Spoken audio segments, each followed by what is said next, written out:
Como regular a cannabis? Em um país ainda muito conservador e muito apegado à guerra às drogas, essa pode parecer uma tarefa impossível.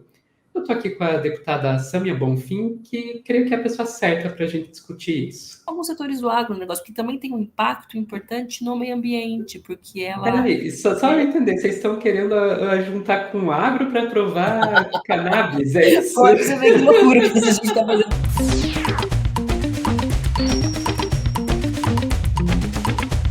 Tá, por que eu estou trazendo esse assunto, né? Porque amanhã, ou então hoje, se você estiver vendo o corte, né, dia 27 de junho, vai ocorrer esse evento aqui na Câmara dos Deputados, que é Como Regular a Cannabis, um guia prático, que vai ser o lançamento da versão em português de um livro que é produzido lá por uma organização britânica, falando daí da regulação da cannabis, das experiências de regulação da cannabis em vários países do mundo, os desafios, o que deu certo, o que deu errado e tal.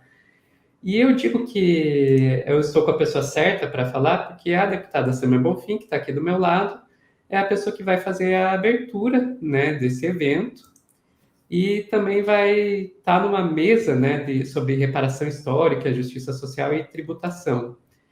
Daí, Samia, esse é um assunto que tem aparecido de maneira um pouco recorrente aqui no Meteoro, né? Esses dias eu estava conversando com o Vladimir Safatli sobre a fala que o Zanin fez, que ele, durante essa sabatina, que ele apoiou aí a guerra às drogas. O Álvaro também estava no comecinho desse mês falando com o Pedro Sabusiaskis, isso, que é de uma organização de pacientes que usam cannabis medicinal. Então, a gente tem falado desse tema aqui, e eu acho que você também é uma boa pessoa para falar com a gente, porque, que eu saiba, você tá envolvida aí com uma PL que está tramitando sobre isso, né? Podia contar um pouquinho para a gente?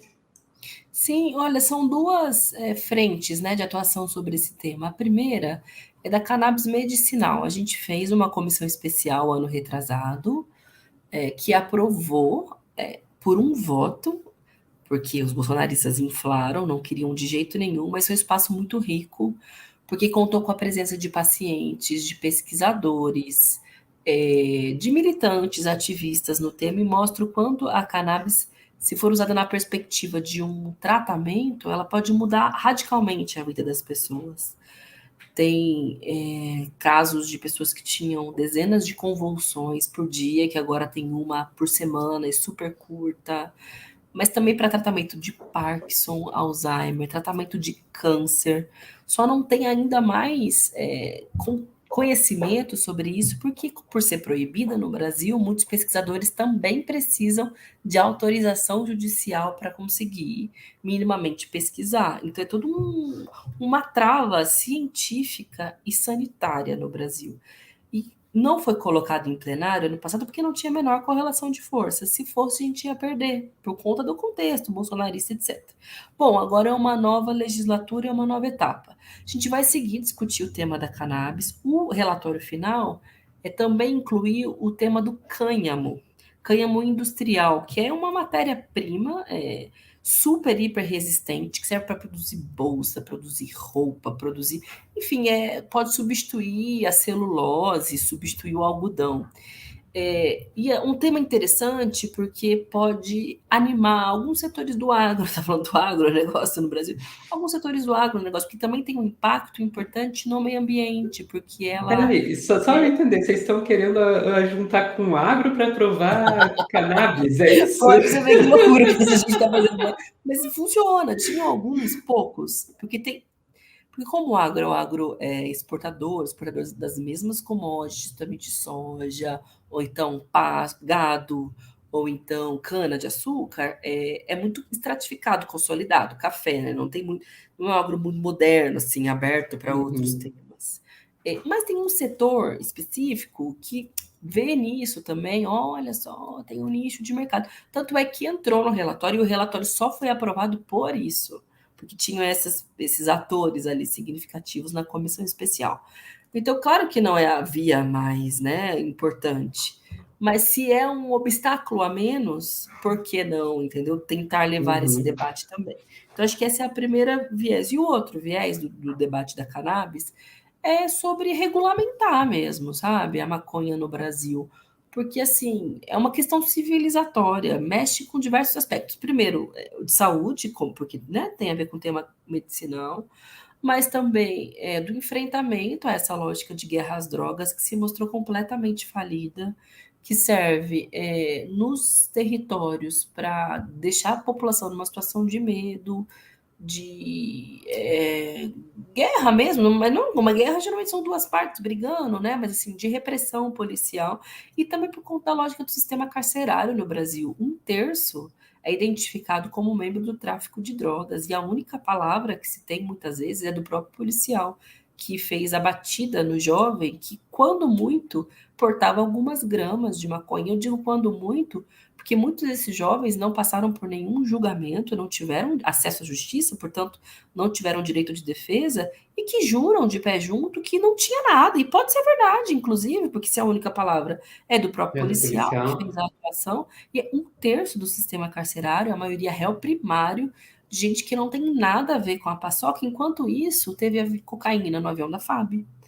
Tem senador que pousa avião cheio de maconha. Teve o tio da Damares. O Tio da tio da Damares não Damares. foi pego também com 200 e não sei parte quantos, né? Quase 300 quilos de quase maconha. 300. Exatamente. Então, assim, e por isso são os jovens negros periféricos que vão ser encarcerados, alguns não digo para o resto da vida, mas acaba entrando num ciclo de reincidência, né? De relação, muitas vezes, com o crime organizado que não tinham antes, de afastamento de qualquer possibilidade de ascensão social, de acesso a direitos. Enfim, os presídios são máquina de moer gente, de acabar com as vidas, e essa é a realidade no Brasil. Por isso que é um debate que precisa ser feito. A gente vai fazer o som. Nossa, como você tem coragem? Eu falei, gente, coragem tem que ter para pleno 2023 fingir que isso não é um tema. Se é um terço do sistema carcerário no Brasil, se todo mundo conhece alguém que faz uso e vive nessa hipocrisia, como é que a gente não vai debater isso, entende? Então eu estou bem animada para esse seminário, principalmente porque, e é uma coisa que eu quero entender melhor, que eu ainda entendo pouco, e acho que vou sair melhor desse debate, modelos de implementação, porque existem vários, né? Tem um modelo Uhum. estatal, tem modelo misto, tem modelo que é totalmente da iniciativa privada, tem uns que envolvem o cânhamo, tem uns que têm níveis de gradação, ainda tem algum tipo de autorização judicial. Tem vários modelos de regulamentação pelo mundo. O que daria certo no Brasil? Daria certo no Brasil? Por onde? Quais são as estratégias? Eu falei desse tema do cânhamo, quando a gente fala, nossa, como assim o agro? Por que não? Pode ser uma estratégia, mas pode ser que não faça sentido no Brasil. Acho que é um pouco esse o acúmulo que a gente quer sair. Amanhã vai ser esse seminário e na quinta-feira eu vou fazer uma audiência pública sobre especificamente o tema medicinal, né? Que daí vai envolver famílias, pesquisadores. Acho que é uma semana importante. A gente teve a marcha da maconha imensa, né, em São Paulo há 2 semanas, que mais uma vez é um marco na política. Imagina, milhares de jovens, principalmente, nas ruas, politizando um tema que é do cotidiano, mas que hipocritamente a gente finge que não existe. Então, estou animada e, enfim, quero seguir pautando esse tema nos próximos anos também. Eu acho interessante notar que a gente está quase 10 minutos aqui falando sobre isso, e que normalmente quando se fala em descriminalização da maconha, as pessoas imediatamente pensam no uso recreativo. Olha quanta coisa que você falou aqui que não É tem nada a verdade. ver com o uso recreativo. Está falando do cânhamo, está falando do medicinal, está falando da guerra às drogas, aprisionamento, né, repressão policial. Então, quantos assuntos que passam por isso aí, mas você vê que muita gente insiste em pensar só que, não, é porque quer fumar baseado. É verdade. E mesmo se for considerar o tema recreativo, quando você tira da ilegalidade, você trata como uma questão de saúde. Quais são os riscos, quais são os eventuais benefícios, qual é a dosagem, quando, como, quando é, e qual é a substância que de fato tem ali. Porque as pessoas acham que estão fumando maconha, mas eles estão fumando, sei lá, entendeu? Soda cáustica. Não, porque não tem nenhum tipo de fiscalização, de controle. É um risco, aí sim, é um risco imenso para a saúde de Uhum. milhares, de milhões de pessoas. Porque não? Quando você tira da ilegalidade, você tem, enfim, condição de saber o que é o produto que está sendo consumido. Dá para se falar em quantidade, dá para se falar em redução de danos, em não misturar Uhum. substâncias, em não usar em momentos, em horas inadequadas. Se você tem alguma questão de saúde mental, pode ser bom, pode não ser bom, pode ser substância X ou a Y, se for tratado como um fármaco, né, como uma substância mesmo, fitoterápica, enfim, mas a proibição nos impede, sabe? Pode achar até que é apologia, dependendo da forma como você aborda, e você ser criminalizado em função disso. Mas e tem isso, né? Um aspecto. Por isso que tem tudo a ver com o racismo na sociedade brasileira. Brancos fumam céu aberto em bairros de classe média e nada acontece com eles. Brancos poderosíssimos não só fumam, como traficam e nada acontece com eles. Agora, um jovem negro de periferia, se for pego, ou se o policial quiser dizer que ele foi pego, puta, esse menino pode ficar preso por muitos anos, sabe? Sem direito de defesa. É muito grave. Então, tem que debater, né, Sofia? Mesmo se for da perspectiva do consumo individual, uso recreativo, não dá para tratar da forma como é tratada hoje.